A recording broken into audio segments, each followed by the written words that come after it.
আমিও একটা হিন্দু ঘরের ছেলে।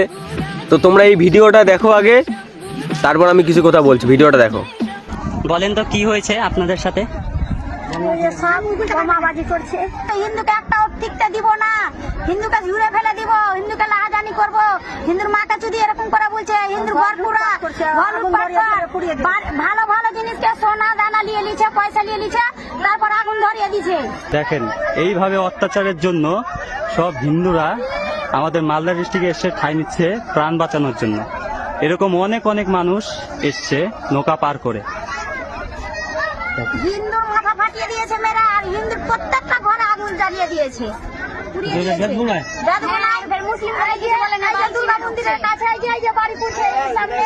হিন্দুর সবটি বাড়ি পুড়িয়ে দিয়েছে, আর মুসলিমেরা সবটি সাপোর্ট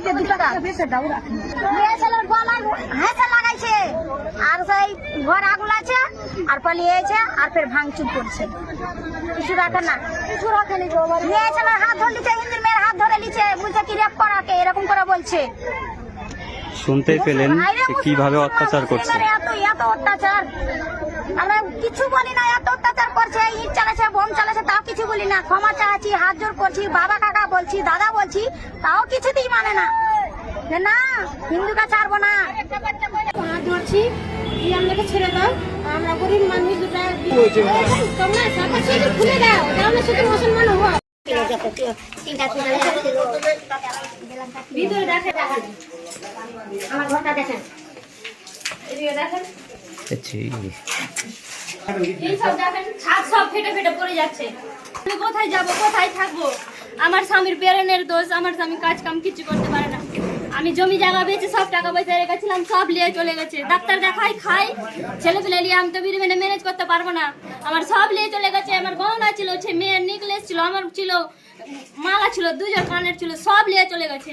টাকা পয়সা, আমার বস্তা ভর্তি চাল ছিল, কিচ্ছু নাই ঘরে, এক বস্তা পেঁয়াজ, সব নিয়ে চলে গেছে। আমার স্বামী তো বেরেনের দোষ বলে কাজও কম করে আগে হয়নি। কিসের জন্য হচ্ছে? আমরা ছেলে মেয়ে নিয়ে কোথায় যাবো? বাচ্চা ছেলে নিয়ে কোথায় থাকবো? এইসব পুড়িয়ে দিয়েছে, তো কি নিয়ে থাকবো? কে এইসব করেছে আমাদেরকে?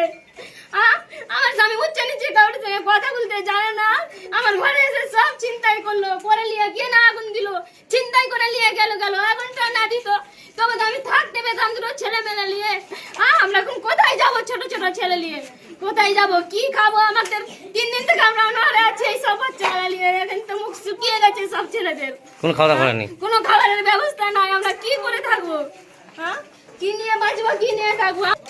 কারা এসেছিল? কারা এসেছিল? ওই বাইর কারণ সব হিন্দু তো কেউ নাই, সব মুসলিম এসে করেছে এইসব। আপনার নাম? আমার নাম দীপা মন্ডল। আপনার স্বামীর নাম? আমার স্বামীর নাম দেবগণ মন্ডল। সে তো কিছুই করতে পারে না, তার বেরেনের দোষ। সে বেরেনের ওষুধ খাই, ওষুধ আমি বের করতে পারিনি। সে ওষুধ সব পড়ে গেছে। এখন আমি ওকে কি খাওয়াবো? ঘরে টাকা নাই, পয়সা নাই, আমি কি দিয়ে কি করবো?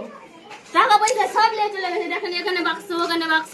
আমার টিউবকল ছিল, সব ভেঙে ফেলে দিয়েছে। টালের ঘরে রান্না করি, ওটাও ভেঙে ফেলে দিয়েছে। ট্যাঙ্কের জলে বিষ আজকে দিয়েছে,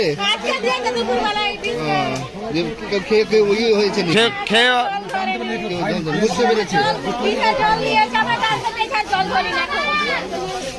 ট্যাঙ্কের জলও বিষ দিয়ে দিয়েছে। তাহলে ভাবুন কি অবস্থা। যে জলটুকু খেয়ে মানুষ বাঁচবে, তাদের অবস্থা এই। জল খেয়ে মানুষ বাঁচবে, সেই জলটাকেও বিষ দিয়ে দিয়েছে। তাহলে ভাবুন কত ছোট্ট। এটা কয় মাস হলো? 5-6 দিন হলো। তার অবস্থা এই। আজকে তার সেই বাচ্চাটার ঘর ছাড়তে হলো। ঠিক আছে, এই বাচ্চাটার কি অপরাধ। আস্তে তাড়াহুড়া করবেন না, এখানে কোনো টেনশন নাই, কেউ তাড়াহুড়া করবেন না। এদিক দিয়ে যাবেন, এখান থেকে যান। ওইখানে পুলিশ আছে, যার নাম বলবেন এন্ট্রি করবে। যান, এখান থেকে যান, অসুবিধা নাই। এখান থেকে সবাই আমরা হিন্দুরা আছি, টেনশন নাই। এখান থেকে যাও, কোনো টেনশন করেন না। বাড়িতে কেউ যদি থাকে ফোন করে ডেকে নিন, তারাও যেন চলে আসে। ঠিক আছে, ডেকে নিন। ঠিক আছে,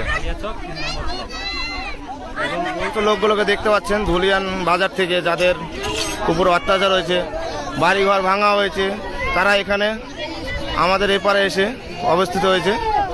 তো এখানে পুলিশরাও আছে। ঠিক আছে, ওনারা বেশ ভালোই করে করছে। তো ভিডিওটা দেখে কি বুঝতে পারলে তোমরা? এখান থেকে ভিডিওটা দেখে আমি এরকম অনেক ভিডিও আরো দেখলাম ফেসবুকে, যে অনেক হিন্দু ঘরের লোক ছিল, অনেক বউ বাচ্চা ছিল, যেখানে তাদের ঘর ছিল, ঘর বাড়ি সব পুড়িয়ে দিয়ে, তাদের গাড়ি যেসব ছিল গাড়ি ঘোড়া সব পুড়িয়ে দিয়েছে, ঘর বাড়ি সব নষ্ট করে তারা কি করছে, নৌকায় পার হয়ে, তো তারা মুর্শিদাবাদ থেকে নৌকায় করে মালদায় আশ্রয় নিচ্ছে। জায়গা নেই মালদায়, তারপরেও আসছে কেন? সেখানে থাকলে তাদের মারছে ধরে, মানে তারা বাঁচতেই পারবে না সেখানে থাকলে। তো কোন ধর্মে লেখা আছে? এরকম হিন্দুও অনেক আছে যারা মুসলিমদের মসজিদ বাড়ি ঘর সব ভেঙে দিয়েছে, এটা কি ঠিক? এই ধর্ম, তাহলে এরকম ধর্ম করে কোনো লাভ নেই। যে ধর্মে আছে মুসলিম হিন্দু ভেদাভেদ, এত মারামারি কাটাকাটি, তো কোনো ধর্মে আমি জানি ভাই কোনো ধর্মে কোনো কিছু হয় না, সব ধর্মে ভালো কিছু শেখানো হয়। তো ধর্মটা কেউ মেনে চলছে না, সবাই খালি মারামারি কাটাকাটি নিয়ে চলছে। তো এরকম ধর্ম করার থেকে না করাই ভালো। এই রাজনীতির দিক থেকে সবাই আবার এই মমতা, তারপরে হচ্ছে নরেন্দ্র মোদী, এই কেউ কেউ তাদেরকে নিয়ে অনেক ভিডিও করছে যে এই আমাকে সাপোর্ট করছে, নরেন্দ্র মোদী বলছে জয় শ্রীরাম বলতে হবে, মমতা বলছে না মুসলিমকে অ্যাকসেপ্ট করো। কার কথা শুনবে তোমরা? এই রাজনীতির কথা শুনবে নাকি তোমরা এইদিকে ধর্ম নিয়ে চলবে? ধর্ম হয়ে গেলে ভাই মরতে হবে, রাজনীতিতে গেলেও মরতে হবে। তো নিজে কর্ম করে খাও, ভালো করে থাকো, সুখে শান্তিতে, কিচ্ছু করতে হবে না।